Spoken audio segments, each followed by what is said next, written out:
Nós vivemos num momento da história em que a internet nos permite ter acesso à informação que antes não tínhamos. E qualquer pessoa pode hoje verificar, investigando, que o atual sistema monetário, que as pessoas não se interrogam sobre ele, é completamente fraudulento. Ok, então uma criptomoeda é uma moeda que permite fazer transações entre pessoas na internet. E o conceito de criptomoeda é um conceito antigo, é um conceito que existe pelo menos desde os anos 60. Chegaram a existir algumas criptomoedas em grupos fechados, mas o que distingue as criptomoedas de hoje do que existiu na altura, e falo concretamente do Bitcoin, que foi a primeira criptomoeda de nova geração, é que o Bitcoin veio resolver um problema muito antigo da programação, que é o problema do duplo gasto. E esse problema foi resolvido por um indivíduo que criou o Bitcoin, chamado Satoshi Nakamoto. E a maneira como resolveu o problema foi pondo diferentes computadores, distribuindo a informação e pondo diferentes computadores a processar a transação, a confirmar a transação. Então, quando temos diferentes computadores a confirmar essa transação, esse sistema chamado blockchain, ele vai pondo a informação de cada transação uma sobre a outra, então torna o sistema inviolável. Não é possível mexer neste registro de transações. Não é possível ir lá e mexer no meio, porque já tem coisas em cima. Para se mexer a blockchain, toda a informação que existe sobre todas as transações de bitcoins, era preciso mexer tudo desde o princípio, desde o momento em que foi criado. E era preciso uma tal capacidade computacional que, se juntássemos os 1000 mais poderosos computadores do mundo a trabalhar nisso, não era suficiente, nem pouco mais ou menos. A Bitcoin é a moeda mais importante porque foi a primeira, é pioneira nisto. O tipo que criou a moeda, Satoshi Nakamoto, escreveu o chamado um white paper, um documento onde explica o porquê da ideia e o que é que ele pretende com aquilo. E o que ele pretende é um sistema de pagamento que dispense terceiras partes nas transações pela internet. Ou seja, o que o Bitcoin faz é permitir transações entre pessoas sem passar por uma entidade bancária. Até este momento, até existir o Bitcoin, quando queria fazer um pagamento tinha que usar o PayPal ou o cartão de crédito, que são utensílios associados à atividade bancária. E não havia uma maneira, por exemplo, de enviar dinheiro para outra parte do mundo sem passar por bancos e sem perderes uma grande parte desse dinheiro em comissões, passando de banco para banco até chegar a outra parte do mundo. Se, por exemplo, eu quiser enviar dinheiro daqui para a China, vou gastar muito dinheiro pelo caminho em transações bancárias. Isto é um absurdo se pensarmos bem nos dias de hoje. Num dia em que é possível fazer um telefonema para a China de graça, em tempo real, não é? E para enviar dinheiro demora dias e fica dinheiro pelo caminho. E este é o poder da banca, não é? Ao terem um monopólio sobre o dinheiro, podem sempre tirar algum em qualquer transação. O Bitcoin resolve esse problema e é isso que muda as coisas, porque deixa de ser necessária esta terceira parte para fazer as transações. É a primeira vez na história que existe um sistema monetário que não é criado por uma entidade central, não é criado por um Estado e não é criado por um banco central e, portanto, não está sujeito às suas manipulações. As criptomoedas funcionam num sistema de mercado absolutamente livre, absolutamente puro. Cada criptomoeda só vale o que as pessoas estão dispostas a dar por ela. O que a torna socialmente revolucionária, sobretudo, é que, ao não ser emitida por uma entidade central, pode ser criada por qualquer cidadão. Qualquer cidadão pode colocar o seu computador a trabalhar para minerar criptomoedas e, portanto, ganhar dinheiro ao fazê-lo. E, portanto, não está sujeita a manipulações centrais, não está sujeita a imprimir-se demasiado desta moeda, causando inflação. Pelo contrário, no caso do Bitcoin, é uma moeda com um número limite de 21 milhões de moedas. Um dia atingirá esse valor, neste momento são 16 milhões e 800 mil, à volta disso. E, portanto, é uma moeda naturalmente deflacionária. O facto de ser limitada e de ser escassa vai sempre torná-la apelativa e aumentar o seu valor.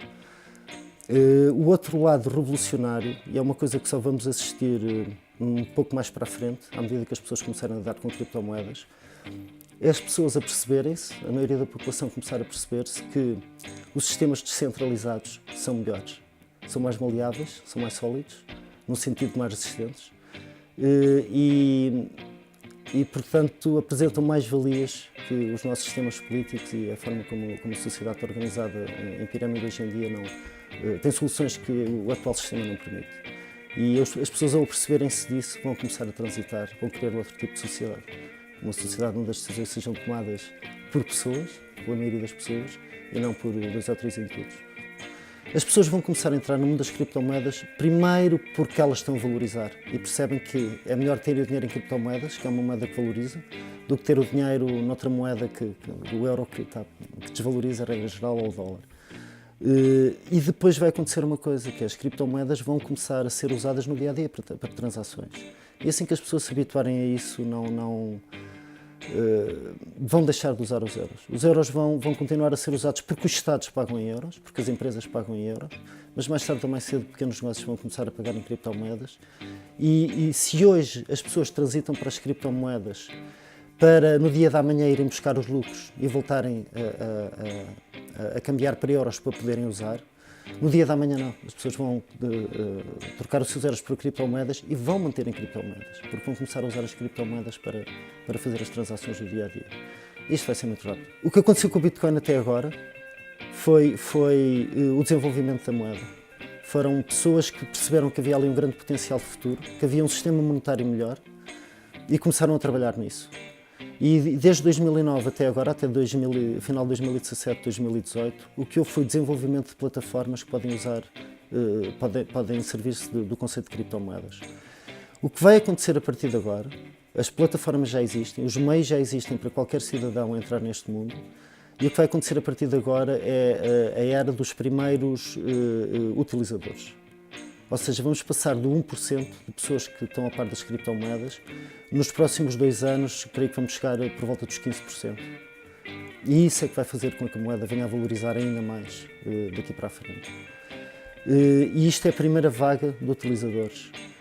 Isto depois vai chegar às massas em grande a partir de 2020, esta é a minha opinião. Portanto, a partir de 2020 vamos pular dos 15% para os 80% e eventualmente 100% de utilizadores. O Bitcoin Cash foi uma necessidade porque a comunidade do Bitcoin estava a demorar muito tempo a tomar algumas decisões tecnológicas que permitissem as transações serem mais rápidas.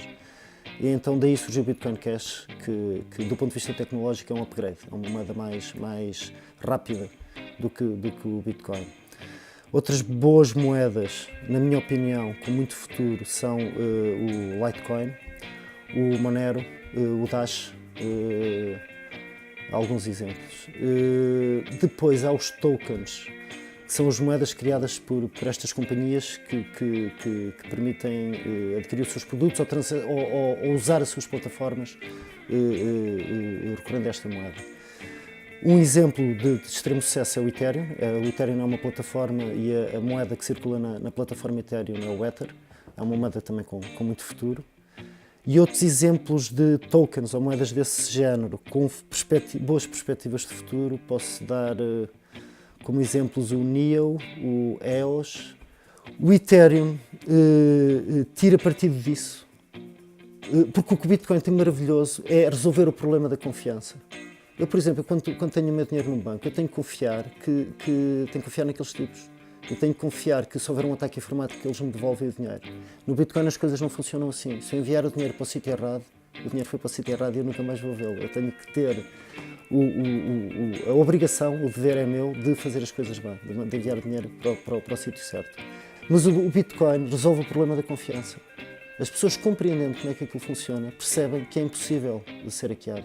Percebem que é impossível o dinheiro deles ser roubado desde que eles o segurem bem. O Ethereum aplica isto a contratos. O Ethereum vai mudar completamente a forma como os contratos são feitos entre entidades, entre empresas, entre Estados, o que for. Porque o que ele faz são contratos inteligentes. E o que acontece é que quando uma parte do contrato, quando o contrato é feito, quando uma parte cumpre a sua parte do contrato, a outra parte imediatamente paga, sem ter que dar a ordem. A ordem é imediata, porque o dinheiro já circula na rede Ethereum e o dinheiro é passado imediatamente assim como uma parte cumpre a sua parte do contrato. Isto evita todo o tipo de problemas legais que hoje existem quando uma pessoa presta um serviço e a outra pessoa não paga. Isto é eliminado da equação. Portanto, o problema da confiança é eliminado da equação. Agora imagina que isto vai alterar por completo todos os departamentos jurídicos de todas as empresas, clubes de futebol, governos, associações, por aí fora. Outras plataformas que estão a ser criadas vão ter como potenciais clientes todas as empresas do planeta. Um exemplo disto é o Populus. O Populus é uma moeda, é uma companhia que tem uma moeda chamada Populus também, que vai permitir às empresas resolver o problema do desfazamento entre a entrega das encomendas e o receber o dinheiro. Porque uma empresa cria um produto, põe o produto à venda no supermercado, mas o produto demora a ser vendido. E esse dinheiro demora a chegar. Há sempre atrasos. Os supermercados tentam pagar mais tarde, há sempre estas coisas e as empresas estão sempre a perder isto. E quem ganha nisto são os bancos, porque esse dinheiro tem que ser pedido antecipadamente à banca. E, portanto, as empresas estão sistematicamente a pagar juros sobre o dinheiro que é pedido emprestado por causa deste desfazamento entre a entrega dos produtos e a recepção do dinheiro. O Populus vem resolver isso, porque o dinheiro, em vez de ser pedido a um banco, está nas mãos de todas as pessoas que têm esse token. Qualquer pessoa pode participar nesta empresa, e ao participar está a ajudar a que a economia flua muito mais rapidamente, porque em vez do grosso do dinheiro ir para os bancos, é distribuído pelas empresas e por todos os que tenham moeda. Isto prevê-se, só o Populus prevê-se que venha a retirar lucros aos bancos na ordem dos 20%. Eu mencionava ainda o OmiseGo, o Populus e o Veritasium, e há muitas mais. Há muitas coisas aí com muito potencial, mas sobre estas que acabei de referir eu estou muito confiante. Mas eu desaconselho moedas ligadas ao sistema bancário, embora haja algumas que ainda tenham grandes perspectivas de futuro, como o Ripple e o Stellar Lumens, mas por estarem ligadas ao sistema bancário, e à medida que o sistema bancário for colapsando, porque já está a colapsar, não vejo grandes perspectivas para essas moedas. Podem durar uns anos, podem ter grandes crescimentos, mas atenção, ao contrário do Bitcoin, por exemplo, ao contrário do Litecoin, ao contrário do Dash, que são moedas com um número limite, que não é possível inflacionar, estas moedas emitidas por entidades bancárias, como o Ripple e o Lumens, não têm um limite. E, portanto, voltamos ao jogo da manipulação que os bancos centrais sempre praticaram. Então, se as pessoas quiserem mais do mesmo, vão para essas moedas, que é o que eles estão a tentar vender, e mais tarde ou mais cedo vamos ver ao nível da comunicação social. Já começa a acontecer, a falar-se dessas moedas da banca, mas não, eu não apostaria nessas. Se só houvesse criptomoedas, não havia mais guerras. As guerras acabavam já.